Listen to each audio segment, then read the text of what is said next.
የጄፍሪ ኢፕስታይን ድብቅ ዓለም የወሲብ ንግድ የተጎጂዎች ድምጽ ዓለምን ቀስቅሷል። ከታላላቅ ሰዎች ግርማ ሞገስ ጀርባ እጅግ አስከፊ ጨለማ ሊኖር እንደሚችልም እየተገለጸ ይገኛል። እውነት ምንም ያህል ጊዜ ብትወስድ መውጣቷ አይቀርም። የተከበራችሁ የዛታ ሚዲያ ቤተሰቦች ሙሉ ታሪኩን ይዘንላችሁ ቀርበናል። ቪዲዮ ላይክ በማድረግ አብራችሁን ቆዩ። ጄፍሪ ኢፕስታይን በኒውዮርክ የላይኛው ምስራቅ ክፍል በሚገኘው ባለግዙፍ መኖሪያ ቤት ውስጥ ከወርቅና ከጥንታዊ ቅርሶች ጀርባ አንድ የሚቆረቆር ሚስጥር ተቀብሮ ነበር። የዚህም ሁሉ መሐንዲስ ጄፍሪ ኢፕስታይን ይባላል።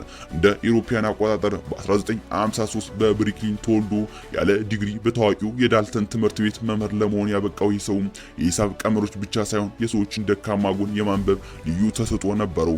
በክፍሉ ውስጥ ማስተማር ወደ ዋል ስትሪት የገንዘብ ዓለም ሲዘዋወርም ዓላማው ሀብት ብቻ ሳይሆን የማይነካ መሆን ነበር። በ1980ዎቹ መጨረሻ የራሱን የሀብት ማስተዳደሪያ ድርጅት ሲያቋቁም ደንበኞቹ እነማን እንደሆኑ ማንም አያውቅም ነበር። ብቸኛው የታወቀ ደንበኛው የቪክቶሪያ ሲክሬት ባለቤት ሌስሊ ዋክስነር ብቻ ነበሩ። በኢፕስታይንና በዊክስነር መካከል የነበረው ግንኙነትም ምን ያህል ጥልቅ እንደነበር የሚያሳየው ዊክስነር ለኢፕስታይን ሙሉ የውክልና ስልጣን መስጠታቸውና በኒውዮርክ የሚገኘው ቤታቸውን በስጦታ መልክ ማስተላለፋቸው ነው። ይሁን እንጂ ኢፕስታይን የገነባው ግዛት በገንዘብ ላይ ብቻ የቆመ አልነበረም። የእሱ ትልቅ መሳሪያ የሸረሪት ድር የሚመስል የማህበራዊ ትስስር ነበር። በዚህም ድር ውስጥም ደግሞ ቁልፍ ሚና የነበራት ጌስሊን ማክስዌል ነች። የብሪታንያው የሚዲያ ቢሊዮነር ሮበርት ማክስዌል ልጅ የሆነችው ጌስሊንም ኢፕስታይን ወደ አውሮፓ መኳንንት፣ ወደ ሳይንቲስቶችም ወደ ፖለቲከኞች ማረፊያ ቤት እንዲገባም ጌስሊን ደግሞ በሩን ወለል አድርጋ ከፈተችለት። ኢፕስታይን ገንዘብ ነበረው፣ ጌስሊን ደግሞ መደብ ነበራት። ሁለቱ ተጣምረው በካሪቢያን ባህር ላይ ሊትል ሴንት ጄምስ የተባለችው የግል ደሴት የዓለምን ሀያላን የሚሰበሰቡባት ግን ደግሞ የጨለማን የወንጀል ማዕከል አደረጓት። በዚች ደሴት ላይም ሎሊታ ኤክስፕረስ የተባለ የግል አውሮፕላን ታዳጊ ልጃገረዶችን እየተጫኑ ይመጣሉ። ጌስሊን ልጃገረዶችን ለትምህርት ዕድል ወይንም ለሞዴሊንግ በሚል ተስፋ እየመለመለች ታመጣቸዋለች። ከዚያም ለኢፕስታይን እናም ለታዋቂ እንግዶች ማሳጅ እንዲያደርጉ ይገደዳሉ። በሰነዶች ውስጥም እንደሚታየው ይህ ማሳጅ የተባለው ቃል የወሲብ ብዝበዛ ኮን ነበር። በደሴቲቱ ላይም ባለው ሰማያዊና ነጭ ህንፃ ውስጥም ድብቅ ካሜራዎች ተተክለው ነበር። ኢፕስታይን እንግዶችን ለደስታ ብቻ አይጋብዛቸውም። ይልቁንም ድርጊታቸውን በቪዲዮ በመቅረጽ ለወደፊት ለማስፈራሪያ እንደሚጠቀምበትም በሰፊው ይታመናል። ይህ ስልት ነው ኢፕስታይን ለዓመታት ከህግ በላይ እንዲሆን ያደረገው። በቅርብ በፍርድ ቤት ትዕዛዝ ይፋ የሆኑትም ኢፕስታይን ፋይሎችም ይህን መጋረጃ ቀዳደውታል።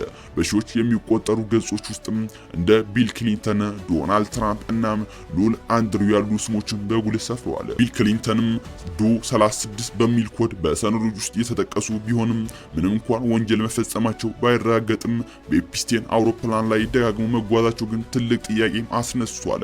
የብሪታንያው ሉል አንድሪው ግን ይበልጥ ክፉኛ ተመቷል። ቨርጂኒያ ጁፍሪ የተባለችው ሰለባም ገና በ17 ዓመቷ ከሉል ጋር ወሲብ እንድትፈጽም በኢፕስታይን ተገዳ እንደነበርም በዝርዝር መስክራለች። ልዑሉ ክሱን ቢክዱም በኋላ ላይም በሚሊዮን የሚቆጠር ዶላር ከፍለው ጉዳዩን ከፍርድ ቤት ውጭ መጨረሳቸው የጥፋተኝነት ስሜት እንዳለባቸው ማሳያ ተደርጎም ይወሰዳል። በሌላ በኩልም የኢፕስታይን ዓለም እስከ ሳይንስ ሊቃውን ድረስ ይዘልቃል። እንደ ስቴፈን ሃውኪንግ እና ቢል ጌትስ ያሉ ሰዎችም በፋይል ውስጥ መገኘቱ ዓለምን አስገርሟል። ኢፕስታይን ራሱን እንደ ትራንስ ሂዩማኒስቲ ይቆጥር ነበር። በኒው ሜክሲኮ በሚገኘው እርሻ ውስጥም የራሱን ዘር በስፋት ለመተካት እናም የሰውን ዘር በቴክኖሎጂ ለማሻሻል እቅድ ነበረው። ለዚህም ነው በሃርቫርድ እና በኤምአይቲ ያሉ ላቦራቶሪዎችን በገንዘብ ይደግፍ የነበረው። ሳይንቲስቶቹ ለጥናት ገንዘብ ስለምንፈልግ ነው ከእሱ ጋር የተገናኘ ነው ቢሉም የኢፕስታይን ዓላማ ግን የራሱን ወንጀል በእውቀት ሽፋን መደበቅና የዓለምን የወደፊት እጣ ፋንታ ለመቆጣጠር ነበር። እንደ ኢሮፒያን አቆጣጠር በ2019 ኢፕስታይን በፌዴራል ወንጀል ተከሶ በቁጥጥር ስር ዋለ። ዓለም ሚስጥሩን ሊወጣ ነው ብሎ ሲጠብቅም ኢፕስታይን በከፍተኛ ጥበቃ ስር ባለ እስር ቤት ውስጥ ራሱን አጥፍቶ ተገኘ። ይሞትም አሁን ድረስ ትልቅ ጥርጣሬ ይነሳበታል። ሙት ሰው አይናገር እንደሚባለውም ኢፕስታይን አብሮት የነበሩት ሀያላን ሰዎች ስም ይዞ ወደ መቃብሩ ወርዷል። ይሁን እንጂ ጌስሊን ማክስዌል በቁጥጥር ስር ውላ የ20 ዓመት እስራት ተፈርዶባታል። እሷ አሁንም ዝምታን መርጣለች። ነገር ግን በቅርቡ የወጡት ፋይሎች የኢፕስታይን የሸረሪት ድር ምን ያህል ሰፊ እንደነበርና የዓለም ፖለቲካ፣ ሳይንስና ኢኮኖሚ እንዴት ጠምዞ እንደነበርም ለታሪክ አስቀምጠዋል። በመጨረሻም የኢፕስታይን ፋይሎች የፍትህ ስርዓቱ በገንዘብና በስልጣን ፊት እንዴት ፊት እንደሚንበረከክ ትልቅ ማሳያ ናቸው። ምንም እንኳ ብዙ ሚስጥሮች አሁንም ባይወጡም የተጎጂዎች ድምጽ ግን ዓለምን ቀስቅሷል። ይህ ታሪክ የሚያስተምረን ከታላላቅ ሰዎች ግርማ ሞገስ በስተጀርባ እጅግ አስከፊ ጨለማ ሊኖር እንደሚችል፣ እውነት ግን ምንም ያህል ጊዜ ብትወስድ መውጣቷ እንደማይቀር ነው ተብሏል።